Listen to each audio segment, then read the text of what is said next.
Revolution. Welcome to another edition of Shoot and Plink. Today we've got that CVLife laser sight back with us, the boresighter.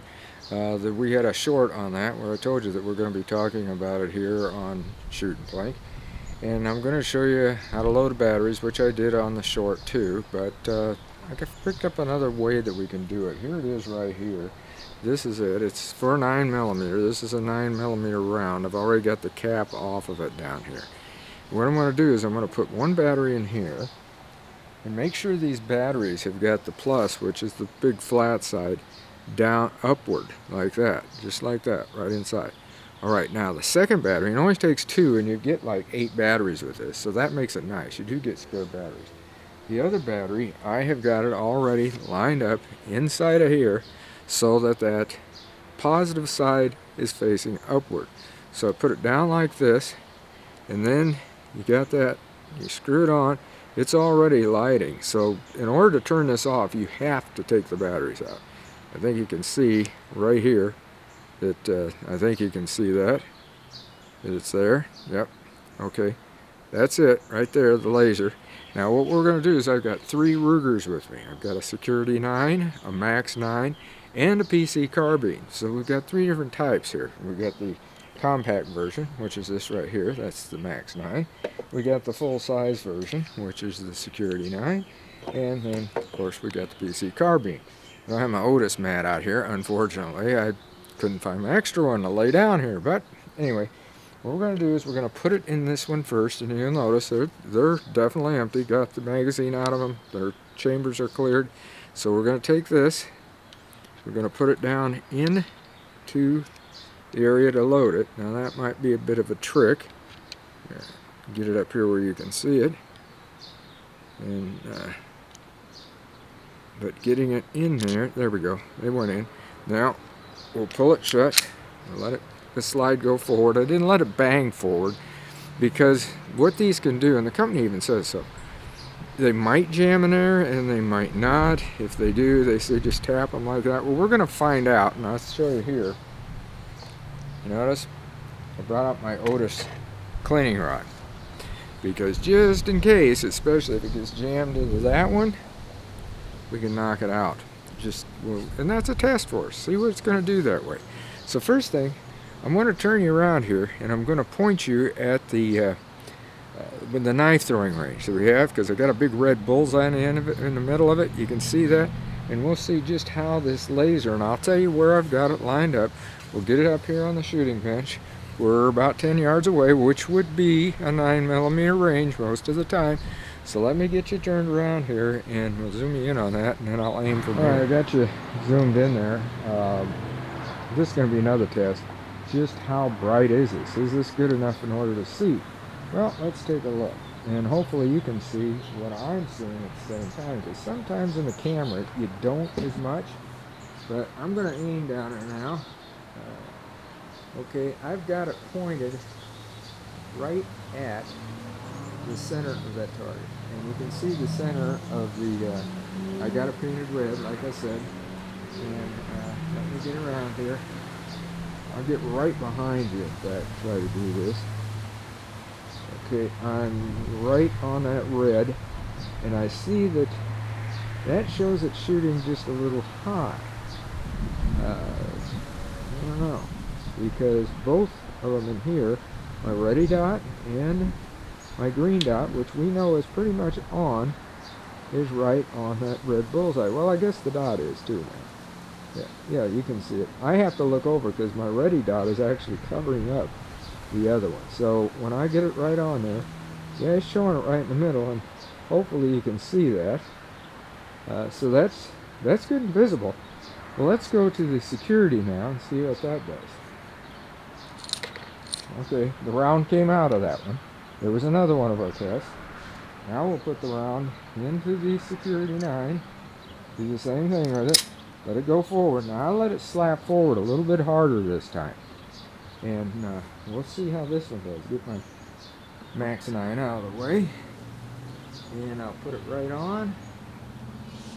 Okay, I got the Max 9 right dead center of that bullseye, and it shows that it shoots a little to the left. Well, That I don't know. It could. Normally, most of my guns seem like they want to shoot to the right, not to the left.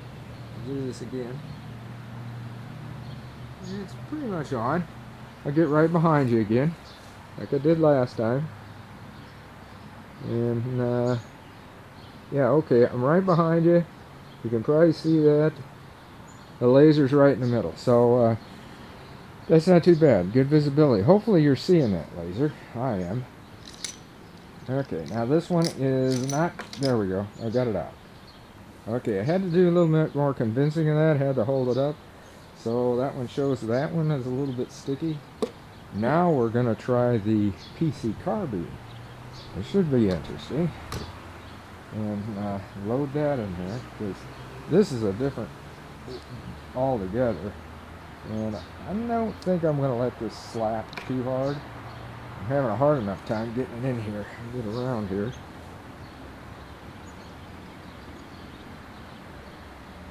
I don't know how these would load if you stick them in the magazine. That I haven't tried. Okay, I got it in there, and I'm going to let this down. There we go. I let it down fairly easy. Now we're going to sight.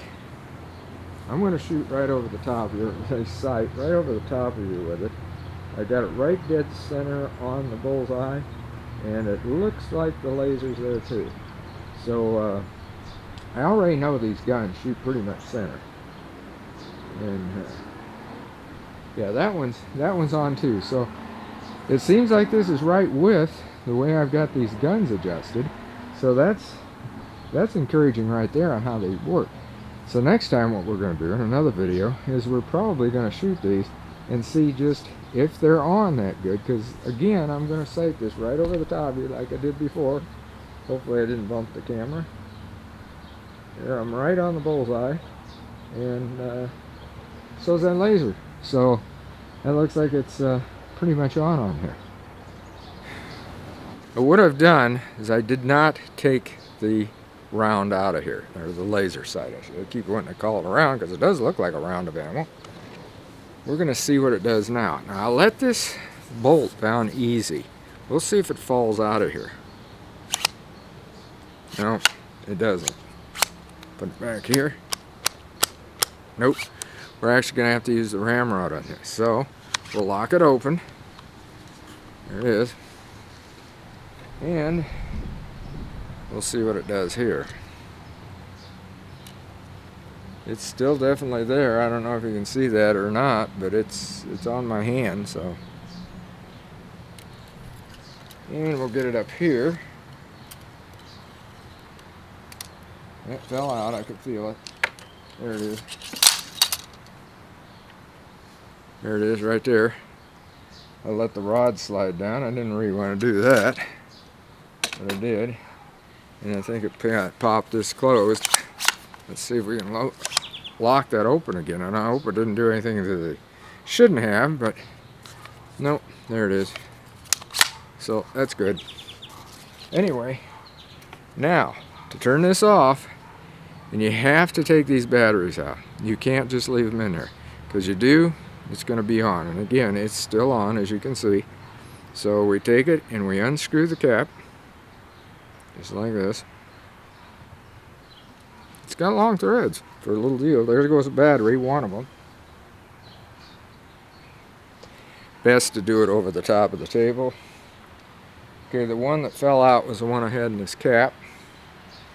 Now this one, there we go. Now it's empty. You can see the way it is. Then you can put it back together. But it does look like this thing's going to work, at least as far as it looks now. Because we're going to have to wait till we get out to Cedar Oaks to fire these, of course. I can't shoot them here. We're in the backyard airgun range. But we know that each one of them, so just remember that, each one of them showed that they were in the bullseye. And the one it showed, I guess, slightly to the left. I don't think so. I think this gun's pretty much on. And if anything, it shoots, because I can remember when we did the first firing on this one down here, the Max 9. First firing we did with this, it grouped good, very good. But it seemed like it was going to the right just possibly a little, if I can remember right. I guess you'll have to go back and take a look at that video for me, because they're all here on Shooting Plink. But anyway, that's what we're going to do. We're going to take these 3 guns out, not right now, and we're going to shoot. Now, another thing too, on that laser, seeing it really good on, and that's another reason I used that particular target, because it's got a red bullseye, we got a red laser. How well are we going to be able to see it? Well, I was able to see it pretty good, so hopefully you were too. That was the reason that I did that. And like I said, it's a little bit cloudy out today, so are we going to see it better now? I would say that when it gets really bright sunny weather, might not show up quite as good, and we might even see that. If we go out to Cedar Oaks and it's a little bit sunnier, although we do have shade out there, might just get it out just to see what it'll do again, and at the same time we'll shoot. So anyhow, that is the CVLife bore sight for 9mm. And that's how it works. Showed you how you load the batteries and everything else, and right now I'm impressed with it because it is really on. The last one I had tested, which we did not do a video on, was way off, and also it had a rubber ring around the outside. Couldn't get the blasted thing out of the gun at all because it didn't even have an extractor area to get off. I mean, it wasn't going to work. But this one, yeah, it may work pretty good, because especially on the pistols, the round came out pretty easy. PC Carbine, we had to convince it just a little bit with that Otis cleaning rod, but we were able to do it. So until next time, shoot safe and have a great day of plinking.